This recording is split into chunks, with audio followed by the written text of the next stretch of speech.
everybody, welcome back to another session of HyperOtaku Presents Anime Club here on Hyper RPG. I am your host, Emma Fife, joined on the panel today by the wonderful, as always, Matt Acevedo. What's going on, everybody? Happy new episode day. Happy new episode day. And Chubby Bunny Michelle. Hello, everybody. I'm still the same person as last week. At I am Chubby Bunny throughout the universe. Yes. That's really what it is. Yeah. So today, guys, we are going to be kicking off our review of Cowboy Bebop. We will be covering sessions 1 through 9. Before we get started, I want to say a huge thank you to everybody who is a Patreon supporter. Yay. If you so are a Patreon supporter, then you might be watching this video on Saturday while everybody else has to wait until Monday. So if you guys want to get early access to any of these videos, be sure to become a subscriber on Patreon. Become a patron on Patreon. That was what I was going for, and then it just came out as something that was not that at all. All right, clean take. Yes, become a patron, guys, and then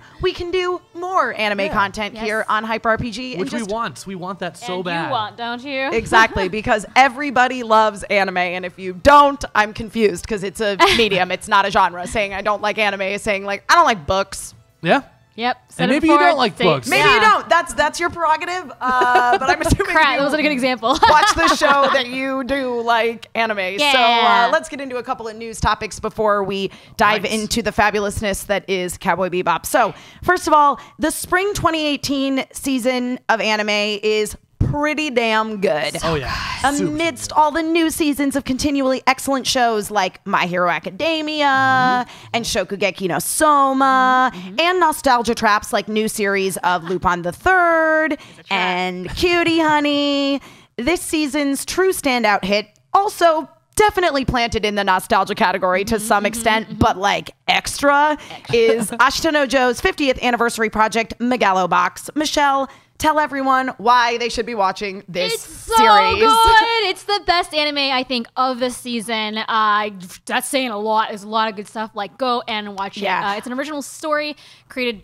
for the purpose of it being Ashita no Joe's 50th anniversary. If you don't remember, Ashita no Joe, or Tomorrow's Joe, is an anime/manga, largely popular. They had like 2 series, like 2 movies, video games, live action movies, stage shows. Oh yeah, I mean that's the thing that's so funny to me is how many stage shows there are of anime series. Absolutely. In For general, real. you know what I mean? Because Yeah. it's not like, I mean, we get things like, you know, SpongeBob Live or whatever. I mean, SpongeBob's not a good example because now they do actually have the legitimate musical of SpongeBob. But you know what I mean? We get a lot of Still frightening, on but ice and here's a silly on stage thing. But these are like legit shows. Legit. So that's Ashita no Joe. So this project was created because of the anniversary, as you mentioned.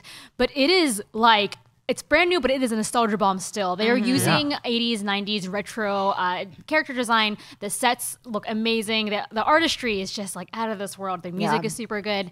It is drawn to kind of look like an old anime, but there's CG in it. Yeah. Instead of regular boxing, they have the character of Joe, who boxes, but he has the Megalo boxing is with kind of a real steel situation. Because it's like a futuristic kind of setting. Which we all want more of that. Yeah, but it's not I'm all too for much that. mecha. You're not like into Gundam. Right, It's right. just attached to your like upper shoulders and back, and it helps you punch super hard. And it has that kind of similar to like a Cowboy Bebop feel of like I'm a Lone Ranger, but I have good in me somewhere, and he's just trying to make it to the top because he's also like a nobody from a like poor area, and it's just really good. I think everyone should be watching it. It is probably the best thing I've seen in a long time. I mean, it's the beautiful. Artwork alone should convince you to watch the show. Because, I mean, and I think we had a little bit of a discussion, I can't remember if it was on camera or off camera, about how the way that we see 80s anime now is not the way it actually looked on TV in the 80s. Right. The transfers they basically have really upped the sharpness on them. So we sort of associate that with the 80s, and that is something that this show has fully embraced. They just do it on purpose. Yes. It's amazing. You'll see even in like the background art, they just put a lot of extra lines on everything. They shade it as if it was as if you're reading an old manga. So they do it in the style of Ashita no Joe or the 80s and 90s anime and manga, but it's brand new. It's great. It's on Crunchyroll, so you can just watch it. It's easy to access, and it's really, really, really amazingly good. That's rad, man. I'm excited. I haven't seen it yet, so I'm like super stoked to watch it. I watched the first episode. It's good. So good. Yeah, I'm totally invested and cannot wait to continue to watch that, as all of you should also be doing. So this morning, as of this recording, we're recording this on Thursday, April 26th. You guys will be seeing it a couple days later, depending on if you're on Patreon or not. Lucasfilm announced that the next animated Star Wars series coming this fall to Disney XD, Star Wars Resistance, will, not surprisingly, fill in some of those gaps between Return of the Jedi and Force Awakens. It will center around a Resistance pilot named Kazuda Shiono and feature the voices of people like Bobby Moynihan and Donald Faison, which would explain why I saw him at the finale of Star Wars Rebels. He was in the audience. I was like, what is Donald Faison doing here? Guess that's why. As well as Oscar Isaac and Gwendolyn Christie, who will be returning as the familiar Poe Dameron and Captain Phasma, respectively. That's amazing. That's really cool. Why are we talking about this on an anime show? Because, guys, if you have not heard, it is going to be anime inspired, and I am so excited. Yay. Matt, what do you think an anime-inspired Star Wars looks like? It's first off, I think it's going to be they're going to give themselves the ability to kind of go into a more, I don't know, like, for lack of, like, they're kind of went darker with Rebels, but yeah, they sure did those dark tones and stuff even more so. Yeah, which I really am into that kind of stuff. Yeah, I totally agree. I mean, to me, it feels a little bit like piggybacking off of, in a good way, not copying the sort of phenomenon that you have with things like Legend of Korra or with Voltron, both of which are Studio Mir, which is a Korean animation studio, and how, because there is something with, as soon as you go to that anime style, anybody that has any experience watching anime, your brain is automatically trained to go, this might not be for children. Yeah. Now, it's going to be Disney XD, so it absolutely will be for children, sure. But I think that the direction that they went with Rebels, I know some people have a hard time with that 3D animation, and they're like, oh, it's Disney, it's totally going to be for kids. And it is for kids. It's perfectly safe for kids to watch it, but it does have mature themes from the point of view of things that we deal with in life. Obviously, there's not like sex and violence, but you know what I mean. There's some violence. Well, there is violence, but not, I mean, fantasy violence. Yes. Let's just say, you know, that certain characters' heads got chopped off, but you didn't actually see it happen. I'm just really excited though, because I for one, when I first saw Rebels, I don't like that animation style, and I think it does turn off some people. The story is incredible. I think the same thing happened to Green Lantern, the animated series, where that cell shade, like, imagine that animated series. I don't know if you guys have seen it. It's really, really good. Highly recommend it. But if that was in the form of like an anime, like animated style drawn, that could have gone so well. You're just already giving that show, I think, a better chance, for lack of a better word. Yeah. I mean, I've seen, obviously, Star Wars Rebels is a very good example of something that is 3D animated and is really, really good. Transformers Prime comes to mind as well. But I do think that you're right, Matt. There is something about, you see that animation and it looks kind of robotic. Yeah. And like, the expressions can only do so many things. For people who are new to it, they would. I would think, like, if I showed my cousins, right, who've never seen this before, they'd be like, that looks cheap, which it isn't. But unfortunately, but that's how it kind of has that connotation of being, because the big eyes and stuff too. It's kind of like, and it being 3D, or it's like those two things together look like it's for children. Yes, like, I agree. Not like cool teens. Like, why does this look like reboots? You know? As soon as you put that 2D more anime style on it, it's true. It becomes for cool teens. And then this also brings in mind that actually this week the Batman Ninja was released too. Blu-ray. So it's on any service right now, on a streaming service, but you can buy it. But it's in the same kind of like really dark anime style. It was done by a Japanese production house, and like it looks freaking amazing. Yeah, it looks insane. I'm really looking forward to watching that. And that is available to purchase on digital right now, and it comes out on DVD and Blu-ray on May 8th. So gotta get it. I can't wait. I know. I am excited. Well, you know, speaking of anime films, there's one that's going to be in theaters. Yay. Digimon Adventure Tri Coexistence. I got it right, Toei. And thanks to our friends at Toei, we are giving away some tickets to see that movie. Yes. So, Matt, please tell us our winners. Yes, thank you everyone who participated. There was a bunch of participants. We really appreciate it. It was great to see everyone like engage and talk about their favorite Digimon. We have chosen 5 winners though for this giveaway. You will be seeing Digimon Adventure Tri in theaters. We have, I'm going to say it and we'll message you individually on Twitter. We have Megalo Blazemon, whose favorite Digimon is Metal Greymon. Zasoru, whose favorite Digimon is Chaos Dramon. Sutter Streak, whose favorite Digimon is Omnimon. It's also my favorite Digimon, personally. Omnimon's pretty rad. Omnimon is pretty cool. We have Fairy Moon, whose favorite Digimon is the villain Lilithmon. And the T-Voice, whose favorite villain is Seraphimon. So congratulations, you guys are going to get tickets to see Digimon Adventure Tri Coexistence. Congrats, and thank you for participating. May 10th, we will message you guys to get all of the details and send you to your nearest theater. Yay. All right, well, that about wraps up the news for this week. Let's talk about Cowboy Bebop, shall we? Yes. Okay, so let's start with this. When, Michelle, was the first time that you watched Cowboy Bebop? Can you remember? I think it was on Toonami Okay. or the Adult Swim block. I'm not sure. Yeah, it was on Adult Swim for sure. first. Yeah, Okay, it so was whatever in it was the on first. It was Midnight Run, uncut. Yes. It was late at night. It was dubbed in English. The dub was very good. It still holds up. It's still really I was good. in college, so we would just like stay up and watch it. And like sometimes we'd get friends together over to my dorm room and just like chill in front of my tiny, like, you know, the old tube TVs that were only this big and they were like this wide. Yes. And it was just it made me feel so like cool to like this cool thing. I know. It also got me really into cowboy shit, which is kind of unfortunate, but I wore cowboy boots for many years after that. Even though there weren't so many explicit cowboys in the show, but it made me just feel like, wow, like this anime can be art. Like it can tell it can tell stories of themes. It doesn't have to have an overarching plot, really. It can be a different story than a straightforward story. Yeah. It's kind of an epilogue, right? Like all the crazy shit happened before. That's what true. we're seeing is the characters. Fallout. Yes. Yeah. And I think that's just so interesting. As It's a really good example of, you know, when I took writing classes in college, they always said, start a story as far in as you possibly can. Yeah. And Cowboy Bebop is such a good example. The of story's that. done, y'all. Matt, when was the first time you watched Cowboy Bebop? In high school, I remember me and my friends were like, we were really into Trigun and stuff like that, and it was also on Adult Swim on the Can you Uncut tell the run, age and- differences? Anybody? Shh, don't do that. So that's the first time like we ever saw it, but you know I didn't really like get into it because like I don't know we just didn't watch it nearly as much until I got into college. But I remember having it on Saturday nights and like I remember the feeling of it, but I don't have the memory of watching it until college though. Interesting. Yeah. So I read about it in An America. Oh my god, I miss it. Letting you guys know how old I am.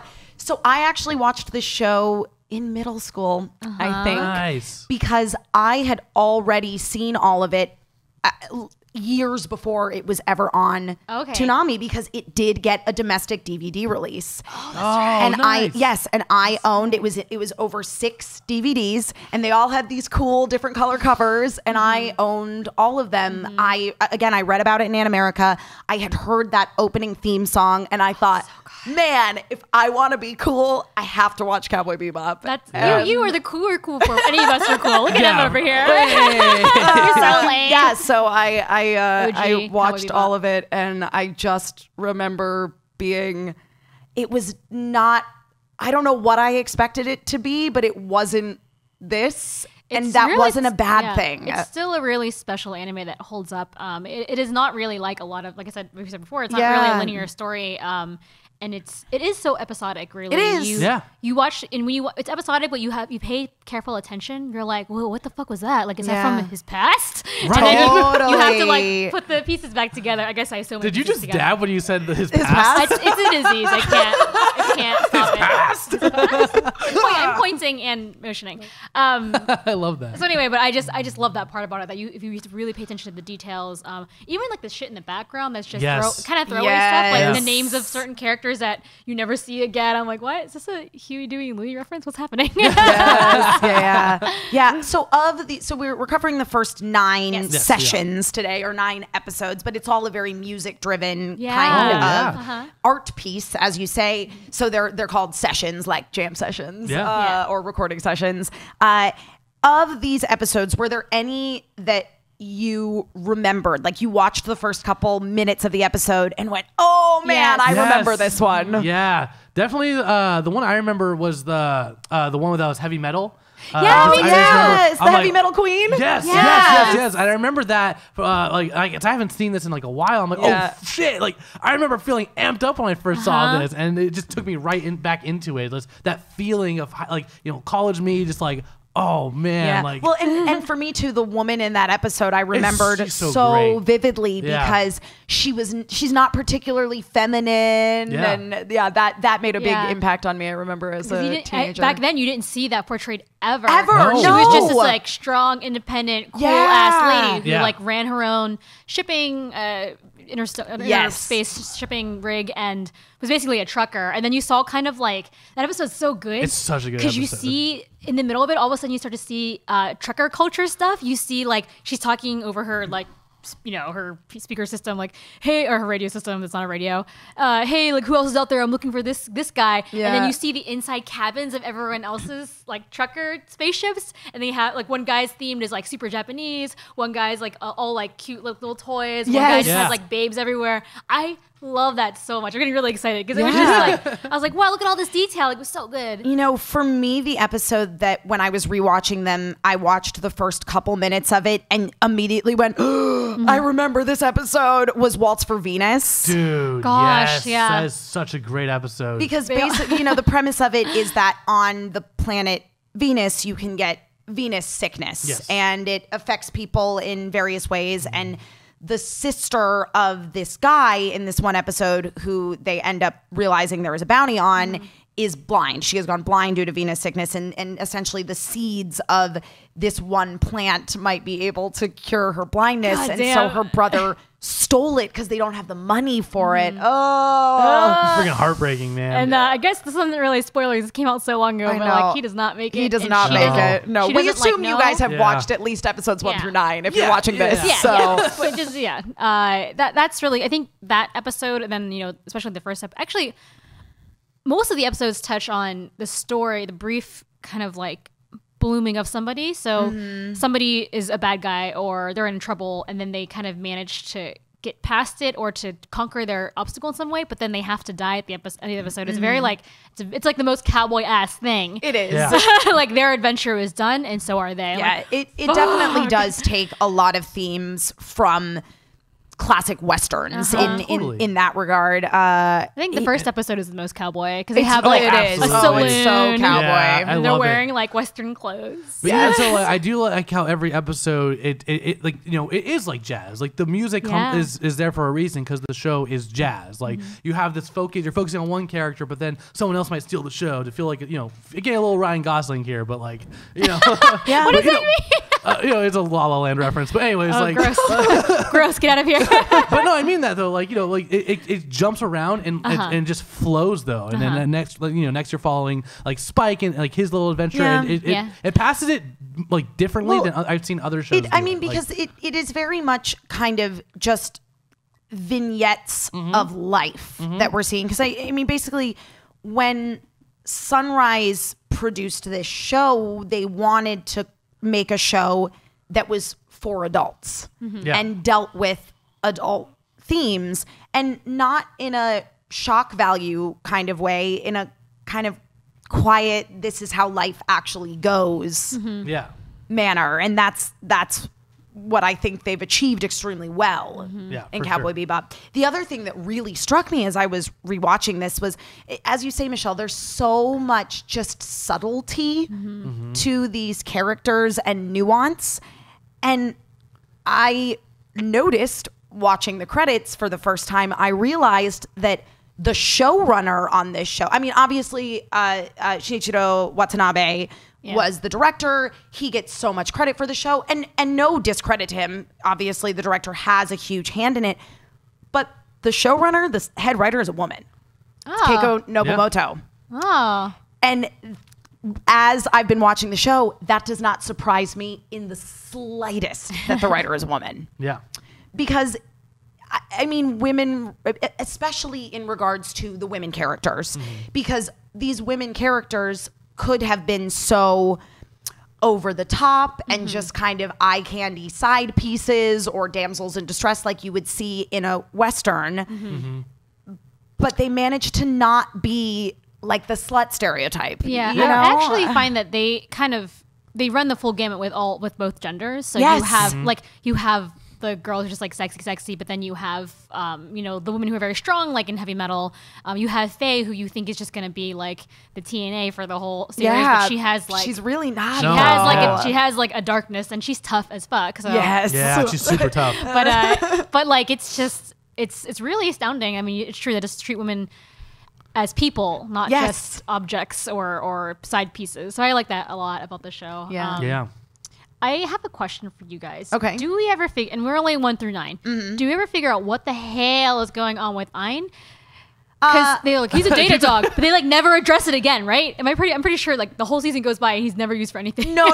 They bring it back around. Okay, yeah. Cool. I'll wait for that. I can't remember. Yeah. I'm like, should I Google this? No, I'll just wait. Besides being super, super cute and and intro adorable. episode, they don't get to it. I will admit that I can't remember fully that's why what happens, but it definitely gets addressed for sure. again. I feel like in the episode he's introduced in the second episode, I'm like, okay, what about that? No, Right. we're just it's over. Oh, it's they're over. like, okay, I guess we're just gonna keep this dog now, and then Faye eats his food because they don't. I noticed the sound for the dog. It's different. The audio quality is different than everything else. Did you notice that? Yes. Like the barks were like kind of muffled. Like they recorded a dog barking, but he was like kind of outside. Or there was a blanket in front of him or something. It's really odd. My dog noticed. That's why I noticed. It is definitely a little strange, Poor Ein. especially given and one of the other things I think that made Cowboy Bebop becomes so popular in the US is, again, you're dealing with a lot of tropes and themes that are more familiar to a Western audience than some of the more Japanese things that we sometimes see in anime. Not that this series isn't extremely Japanese. It is. I just think that you don't have some of the visual gags. You don't have as many like sweat drops and nosebleeds and super deformed things. So I totally agree. And I think one of my favorite things about the show is whenever they are on the Bebop and they're just doing nothing, and they're just like fucking making right. I love when Jet's making food and he's like bad at it. He's just like, I don't know. Bell peppers and bonsai beef. Tree, they're just sitting there. I don't know. I really like that, and it kind of shows that to me that they've gone through so much stuff that nothing really phases them anymore. Sure. It's really character building. You see people on their off time, like what do they really do besides chase and bad they show guys? that in every episode. And I think that is so cool. Yeah. And I mean at this point in terms of, because there is a plot to the show, aside from the sort of basic premise of, we're bounty hunters out in the galaxy and we're trying to make ends meet by turning in bounties on criminals, but we're not good at it because, I mean, the theme is really that they're not good at it because they're good people underneath all the rough exterior. But there is a storyline that we've been introduced to with Spike. With his past. We got a little bit of a taste of his involvement with this sort of mafia-like organization. So that's episode 6, if you're following along. It's called Sympathy for the Devil. Oh, which one's the devil? I don't know. Is it Spike or his friend, whose name is Vicious? Settle down, everybody. Yikes. It's just like the drama is up that to episode here. is violent. It is super violent. And as like watching it for the first time, like freaked me out. I was like, oh my God, this is insane. But you feel like rewarded because they bring back the imagery from the closing credits, which is all in black and white, and there's like the rose, and you're like, what's this shit? We're gonna get to this? And then by episode 6, you're like, oh, they're kind of referencing it. You realize in just episode 6, I'm trying not to like pull any other information from the episodes, you get to see that there was a fight. There is a lady who helped him, and he is sad about that shit, and she's probably not around anymore. When that whole clock tower scene when he falls out is just like having memories. That's really iconic. It's very like pre Mission Impossible stuff, and they started doing that, afterwards. It was very, it's very 90s film reference. I feel I like it a lot. Yeah, and a little film noir-y as well, which is all it's in black and white. So it's so again, true. it's just it's all part of the thing that makes Cowboy Bebop such a strong series, is that it's so committed to this style. Yeah. I mean, it's art. Like, it's not just a Western. It's not just an anime, which is not a genre. Right. It's not just film noir. It's kind of like it's not just jazz. It's all of those things combined together in a really artful way that you just you just get sucked in. You're like, cool, because you don't get bored. No, never. No way. Like one episode is not like they arrange the episodes that way. Like one is not like two is not like three. Yeah, they do feel very different, and I love that about that. You know, like you have the I love that episode with the where they're chasing the bounty with the virus thing.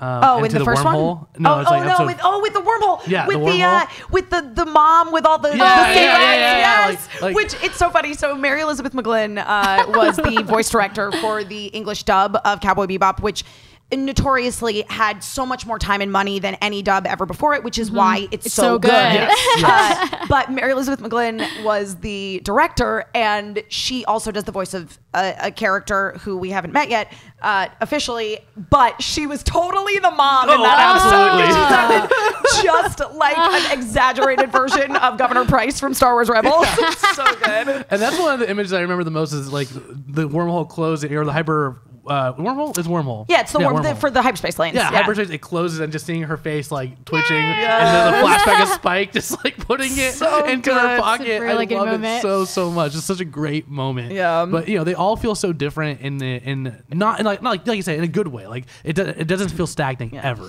Yeah, and like again the bits and pieces you get of a bigger story of the world building is kind of insane because I think it wasn't until the episode with the little kid who's actually that one's man. That one's freaky. Very beginning of it, in Sympathy for the Devil. Yeah. Sorry, I was thinking. Okay. Yeah. I think I misreferenced the episode 6. So Ballad for Fallen Angels was the other one. Was the other one? Oh, you said Sympathy for the Devil. Sorry, that. Yeah, edit that out. You guys cut that. Yeah, the whole thing. Anyway, in Sympathy for the Devil, you get the glimpse of. There was one of the they didn't call it a Stargate. What do they call them? Hyperspace jump gates. They're just like hyperspace lanes. Jump wormholes, gates. So one of them exploded, and it destroyed most of Earth. And I was like, what? Like, what the hell? Because you don't realize until that moment. Oh wait, they're not on Earth. Yeah, they're all over the place. Yeah. And then we go back to Earth later, episode 9, and see Edward. Yes. You're like, whoa, Earth is a shithole. I love Edward. And who knew that you could care so much about a weather satellite that turned out to be a spy satellite? Wait, what happens at the end of that episode? Did he? Because she uploaded the consciousness of the she uploaded the satellite. She did do it. Yeah, to the Bebop. I wasn't sure that they did that because they were like, we can do this, and then there was no answer. No, she did it. Yeah, she totally did it. I love Ed. Edward's and then she controlled the Bebop to come back and get her. That's Faye right. promised that they would take her, and then Faye's like, promises are made to be broken. That was that line stood out so much to me. I was like, damn, so girl. Great. It's so cool. God, I love Faye. She is such a great character. And I cannot wait to continue to dive more into the series. But before we wrap things up, we've been talking so much about the music in the show because it is such an important part of it. So damn Yoko Kanno. For real. Yoko Kanno. Also, fun little fact, originally they always knew there were going to be 4 protagonists of this show. And originally it was Spike, Jet, Faye, and Edward. Edward was a little boy of color. And then they decided, you know what? We need an even number of male and female protagonists. And so that was why they just changed Edward to be a girl, didn't change the name or anything. Yeah. And she is based on Yoko Kanno in personality. I didn't know. That's amazing. Wow. Yeah, Yoko Kanno's music is, if you don't know who she is, oh my gosh. She's done. Get on board you've that definitely Yoko heard Kanno her. train. Okay, everyone name your favorite Yoko Kanno thing, but I'm probably going to tell someone else's. Vision of Escaflowne. That was mine. Wolf's Rain. Very good. Cowboy Bebop, dude. It's to Cowboy me. Bebop. She just did Ghost in the Shell. And Macross 95, Macross Plus? Macross Plus. Yeah. She's done a ton of. If you have an old anime that you like the music of, it's probably Yoko Kanno. Yeah. There's a good chance. Yeah. She plays almost every genre of music. It's insane. Yeah. Like, all of the music for Cowboy Bebop is her. You guys, I highly suggest purchasing the soundtrack. I own it. Tank is my go-to running song. Totally. It's such a good one. It was my ringtone for forever in college. That was my ringtone. As soon as I figured out how to make ringtones, Tank, that was my ringtone. Yeah. Performed by the Seatbelts. Yeah. And every ska band in high school. Yeah. Yeah, she is. She does jazz. She can compose orchestra music. She can do blues music. She does pop music. She does rock music. Like, she just does everything. Literally a legend, dude. And she's amazing. Yeah. We love you. Alrighty. So your assignment for next week is sessions number 10 through 17. So the next 8 episodes of Cowboy Bebop is what we will be discussing on our show. Anybody have anything you want the audience to know about before we adjourn this session? No?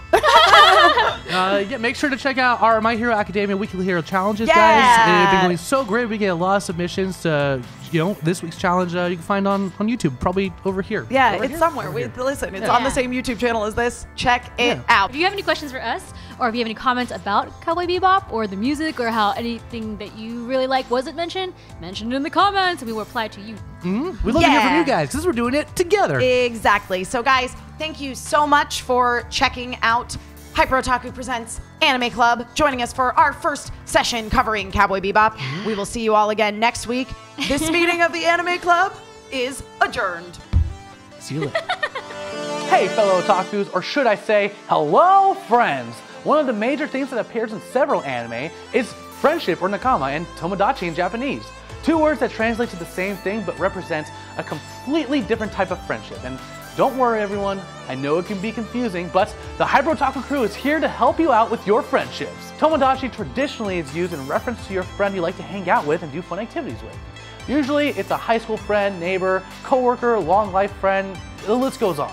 You'll most likely hear this usage of the word in everyday life in Japan, which is why it's found so much in slice of life anime. And although nakama translates to friend as well, it has a very different meaning to the word. Nakama doesn't necessarily mean that people per se like each other, but rather that their friendship is bound by the same shared ideals, goals, and dreams the team may have. This can be seen in like a ton of fantasy adventure anime. For example, in One Piece, Roronoa Zoro doesn't like the crew. He doesn't trust Robin, he hates Sanji, and he finds Usopp and Luffy extremely annoying. However, if anyone lays a finger on any of his crew, they're dead meat. He treasures their goals and values, and because of that, he would lay his life down for them. And same goes for the Straw Hat crew. If they come across anyone in their life's journey who have similar morals and goals, they will jump in and defend those people even if they don't know them. You can see this in several other shows, including Naruto, Cowboy Bebop, Bleach, the list goes on. So go on out there, fellow nakama, and spread the power of friendship, because at the end of the day, we're stronger together!